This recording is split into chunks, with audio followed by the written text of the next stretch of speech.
Jan Yongo avait trois enfants en bas âge, voilà. Donc elle avec le même père, avec celui qui l'a brutalement assassiné. Hum, il faut parler de cela, Mianté, parce qu'on ne peut pas juste, comme ça, trop facilement, mettre ça sur la magistrate qui prend la décision. Et je le dis encore une fois à ceux qui connaissent la magistrature, et même la magistrature au Cameroun, un magistrat, surtout lorsque c'est une femme, ne peut pas d'elle-même prendre ce genre de décision. Ce n'est pas possible. Si on me dit que c'est possible, je dirais, est-ce qu'elle est? C'est la femme de qui? C'est une femme, c'est une fille de... Voilà. Il n'est pas possible que cette magistrate-là ait pris cette décision-là. Donc quand j'entends des commentaires dire, enfin, une femme qui prend ce choix-là, comment une femme magistrate, surtout que c'est une femme, comment est-ce qu'elle prend... Je me dis, mais écoutez, les Camerounais, vous êtes sérieux? Donc les femmes, pour vous, doivent, comme ça, courageusement, tout d'un coup devenir des féministes, alors que vous leur dites tout le temps que mais les féministes, laissez-nous ça, la femme africaine doit être obéissante et tout cela. Donc, une femme doit, parce qu'elle est magistrate, doit subitement désobéir à sa hiérarchie. Une femme magistrate doit ne pas suivre le reste et juste parce qu'elle est femme dire non, on fait pas ça, c'est une femme, alors que la solidarité féminine n'existe pas véritablement dans les sociétés camerounaises. Donc, vous dites cette femme-là devait de manière extraordinaire comme ça, comme oui, dire, corriger tout ce qui a fait qu'on en arrive là. Parce que il est évident, on entend sur Internet, sur YouTube, il y a un appel de Diane Yangwo à sa mère. Elle parle de son mari, elle dit Eric, qui s'appelait, c'était son prénom. Elle dit Eric veut me tuer. Je ne sais pas ce que je lui ai fait. Il est évident, Mianté, que quand il la tue, ce n'est pas la première fois qu'il la bat. Ce n'est pas la première fois qu'il la bat de manière aussi violente. Ils ont trois enfants. Il est aussi évident, Mianté, que son entourage savait qu'elle était une femme battue. Il est évident, Mianté, que ses voisins, beaucoup de gens savaient. Il est évident, Mianté, que elle a fait avec ce monsieur trois gosses. Pourquoi? Parce que c'était comme ça, c'est accepté. On a dû lui dire, mais bon, tu as commencé avec lui, il faut continuer. Dans ces familles-là, je n'en sais rien. Encore une fois, je suppute. Mais le résultat, il est là. Quelqu'un qui bat sa femme, qui est mère, qui est la mère de ses trois enfants de manière aussi sauvage, qui se dit que c'est permis, qui est par la suite libéré. Si la magistrate le libère, cela montre bien que ce n'est pas, c'était quelque chose qu'il était habitué à faire, ce n'est pas un coup de tête. Il y avait cette relation-là qui était là et qui était violente. Voilà. Dans l'émission, elle dit non, on épouse, voilà, on choisit quelqu'un et on réfléchit, on est mature, on accepte comme il est, il n'a pas d'être parfait, il veut mieux rester là, etc.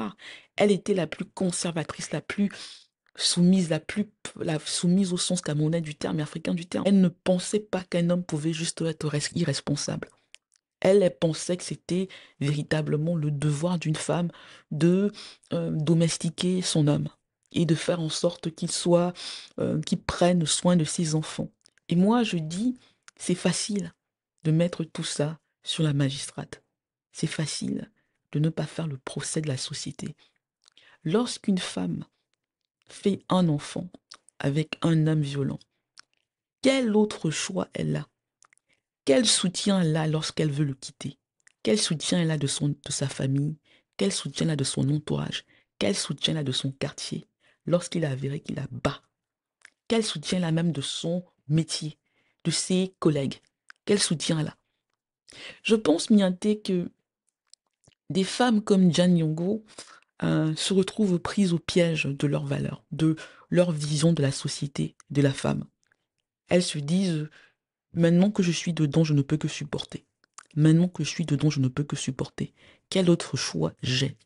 Quel autre choix j'ai? Comment est-ce qu'on va me juger? Comment est-ce qu'on va me regarder? Vous savez, Mianté, il y a ces commentaires-là que je reçois. Hein, ils valent ce qu'ils valent, voilà. Mais qui disent, oui, t'es pas marié, oui, le mariage t'a dépassé. Voilà, c'est toute cette phrase-là. Le mariage t'a dépassé.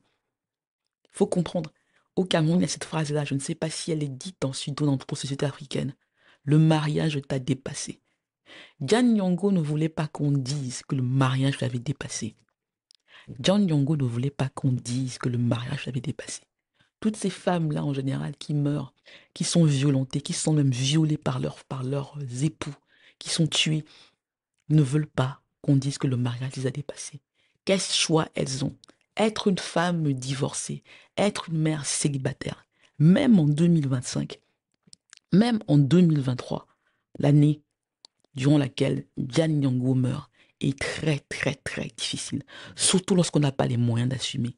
Diane Nyong'o était une institutrice, était professeure dans un lycée, bilingue. Voilà. Quel choix elle avait? L'homme, il est violent. Elle a ces valeurs-là. Lorsqu'il la bat, j'écoutais la description. Il lui a totalement foutu en l'air. Pardonnez-moi l'expression, le pancréas. Son pancréas. Il lui fout en l'air. C'est-à-dire qu'il a tellement bas. Il voulait même la mettre dans sa voiture. Les gens intervenaient quand c'était très très violent. Je ne pense pas qu'il a fait juste. Je ne pense pas qu'il l'ait fait juste une fois. Je voyais sa famille là, ce maître là, à genoux, qui était là comme cela et tout ça. Mais je me demande, Mianté, c'était des hommes, hein. Je n'ai pas vu beaucoup de femmes dans le reportage que j'ai vu, dans les reportages que j'ai vus. Et je me demandais, mais est-ce qu'ils étaient intervenus avant? Quel conseil on lui a donné? Est-ce qu'on a essayé de les séparer? Est-ce qu'on a essayé de les séparer? Est-ce qu'on ne lui a pas dit, tu sais, c'est pas très grave, c'est le père de tes enfants, vous en avez déjà trois, tu as 30 ans. Là maintenant, si tu te sépares de lui, quelle vie tu vas avoir? Il vaut mieux être marié. Il vaut mieux être mal marié, même battu, que d'être une mère célibataire. Il vaut mieux être mal marié, même une femme battue, même une épouse battue, que d'être une mère célibataire, que d'être une femme célibataire, surtout à ton âge. Il est évident, Mianté, que c'est cela. Il est évident, Mianté, que c'est cela.